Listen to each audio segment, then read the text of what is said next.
নমস্কাৰ কলিয়াবৰ নিউজলৈ আপোনালোকক স্বাগতম জনাইছোঁ। এই মুহূৰ্তৰ এক দুখজনক খবৰ।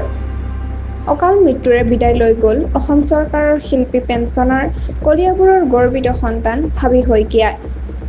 দীৰ্ঘদিন ধৰি অসুস্থতাত ভুগি থকা শিল্পীগৰাকীয়ে আজি পুৱা নিজৰ ঘৰতে চিৰদিনৰ বাবে পৃথিৱীৰ পৰা বিদায় ল'লে। ভাবী শইকীয়া আছিল এগৰাকী বহু প্ৰতিভাৰ ধাৰক। তেওঁ জীৱনৰ অধিকাংশ সময় অসমীয়াৰ নাট্য সংস্কৃতি, ভাওনা আৰু লোকনাট্যৰ বিকাশত অতুলনীয় অৱদান ৰাখি গৈছে। তেওঁ আছিল হাটবৰৰ কেন্দ্ৰীয় নাট্য সমাজৰ প্ৰতিষ্ঠাপক সম্পাদক। তেওঁৰ নেতৃত্বত বহু যুগ ধৰি নাট্য অনুষ্ঠান আৰু সামাজিক আন্দোলন সামৰি গৈছে। অসম চৰকাৰে তেওঁৰ অৱদানৰ স্বীকৃতি হিচাপে তেওঁক শিল্পী পেঞ্চন প্ৰদান কৰিছিল। তেওঁৰ মৃত্যুত স্থানীয় লোকসকলৰ লগতে নাট্য জগতত গভীৰকৈ ছাপ পৰিছে। ভাবী শইকীয়াৰ আত্মাৰ চিৰশান্তি কামনা কৰিছোঁ আৰু পৰিয়াললৈ সমবেদনা জনাইছোঁ। এতিয়ালৈ ইমানেই।